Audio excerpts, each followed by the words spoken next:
Hello বন্ধুরা, তোমাদের সঙ্গে আমি আজকে একটা পিঠের রেসিপি তোমাদের সঙ্গে শেয়ার করব। দেখো তার জন্য আমি কি কি নিয়েছি।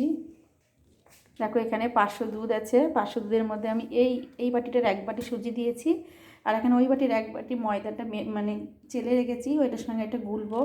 তারপর আমি পরে দেখাচ্ছি তোমাদের ব্যাটারটা তৈরি করে।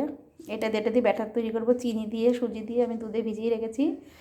তারপরে আমি রেডি করব, তোমরা দেখতে থাকো। দেখো আমি এইটা দিয়ে ব্যাটারটা গোলাবো, এটা দিয়ে ব্যাটারটা গোলালেই খুব ভালোভাবে মিশে যাবে। আমি ব্যাটারটা এবার গুলবো। দেখো আমি ব্যাটারটা গুলে নিচ্ছি এইভাবে, এটা দিয়ে নাড়াচাড়া করছি। একটা একটা মানে গাঢ় কনস্ট্যান্ট আসবে লিকুইডটা। দেখো আমি এর মধ্যে একটুখানি মৌরি দিয়ে দেবো, দিলে গন্ধটা ভালো হবে, খেতেও ভালো লাগবে। একটুখানি এলাচ গুঁড়োও দিয়ে দেবো আমি পরে।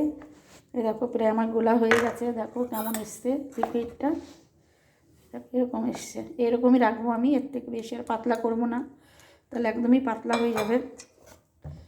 তোমরা দেখতে থাকো, আশা করি তোমাদের ভালো লাগবে। জানি সবাই পারে, ওই জন্য আমি একটু শেয়ার করলাম কিভাবে মালপোয়াটা বানাবো। এটা হচ্ছে মালপোয়া হবে, সবাই হয়তো পারে, আমি একটু করে দেখাবো তোমাদের। এটা যত ফেটানো যাবে পিঠেটা ততটা ভালো হবে, ততটা ভালোভাবে ফুলবে। আমার প্রায় ফেটানো হয়ে গেছে, আমি একটু রেস্টে রেখে দেবো, তারপরে ভাজতে শুরু করব। তোমরা দেখো কিন্তু ভিডিওটা। দেখো এবার আমি ভাজবো। কড়াইতে আমি গরম করতে দিয়ে দিয়েছি তেল। এটা হচ্ছে লোহার কড়াই, এতে খুব ভালো হয় পিঠে টিঠে ভাজা, তেলটাও একটু কম লাগে, ওই জন্য আমি এই কড়াইটাই ব্যবহার করব। তোমরা দেখো আমি কীভাবে ভাজছি, কেমন হয় পিঠেটা দেখবে কিন্তু তোমরা। এই দেখো বন্ধুরা কি সুন্দর ফুলেছে, দেখো আমি একটা একটা করে ভাজবো আর তোমাদের দেখাবো।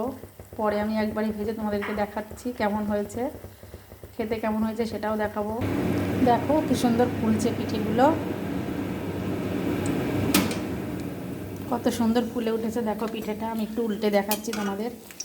এই দেখো, এই দেখো কি সুন্দর ফুলেছে না।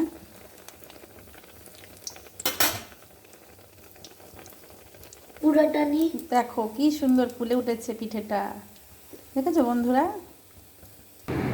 দেখো কত সুন্দর ফুলেছে পিঠেটা।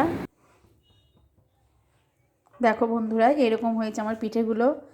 তোমরা অবশ্যই কমেন্ট করে জানাবে কেমন হয়েছে, তোমরাও করে খাবে এইভাবে, দেখবে খেতে খুব ভালো লাগে। শীতকালে তো পিঠে খেতে খুবই ভালো লাগে সবার। আমি এইখানেই রাখলাম, কেমন হয়েছে পিঠেটা তোমরা অবশ্যই।